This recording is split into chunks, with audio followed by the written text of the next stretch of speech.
Any question? Good evening, Dr. Zakir. And my name is Beryl D'Souza. I'm from Bombay. Tonight, I must thank you for the wonderful lecture. And I must tell you that I used to see you on the television and follow your lectures ever since, since the past some years when I was in college. Tonight, I would like to ask you a question. First of all, I would like to tell you two things. You said two things. One was like associating anything with God is a sin. It's the biggest sin, rather.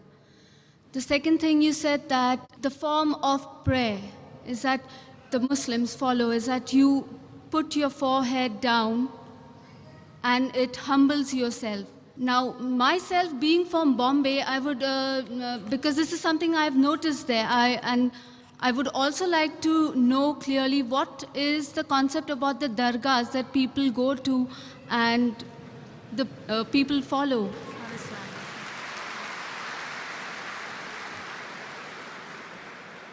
The sister asked a very good question. They're asking a question regarding the Muslims now.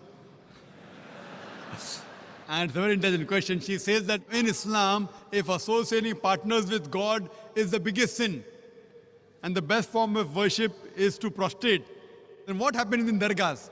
People go to dargah and they prostrate. So is it right or is it wrong is the basic question. Sister, I do agree with you.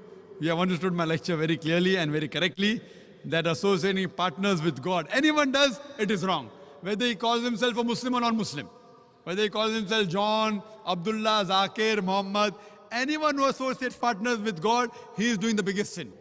And we can prostrate to no one but to Almighty God. So anyone who prostrates to anyone besides Almighty God, he is doing shirk. He is associating partners with God. So if any human being goes to any grave and he prostrates to that grave and he worships that grave, he is doing the biggest sin, irrespective whether he calls himself a Muslim or non-Muslim.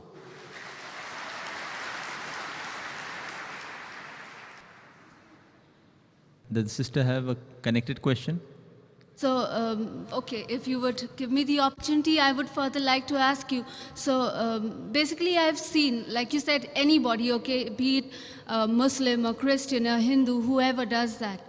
Now, if I tell you, from what I have seen and known, is like a huge percentage, okay, they are the people, I could call them the Muslims. They go to the dargahs. Then what would you have to say about it? So as far as the Arabic word Muslim is concerned, a true Muslim is a person who submits his will to God. A true Muslim will never bow down to any grave.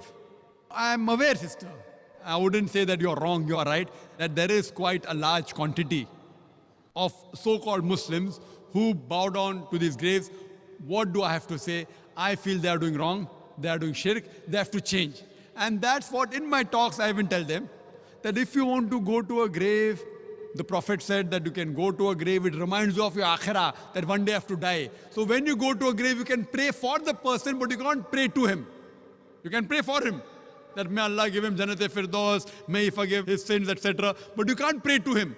Prayers should only be to Allah subhanahu wa ta'ala. Iyaka na'budu wa iyaka nasta'in. They alone we worship, they alone we ask for help. So my talks are even targeted to these Muslims, and I tell them also that I have given other talks, that you should not worship, you should not prostrate to graves. This is wrong, it's a big sin. And alhamdulillah, summa alhamdulillah, since you are from Bombay, I am also from Bombay, there are thousands of youngsters, mashallah, after my talk, who have stopped worshipping graves. Alhamdulillah. Hope that answers the question.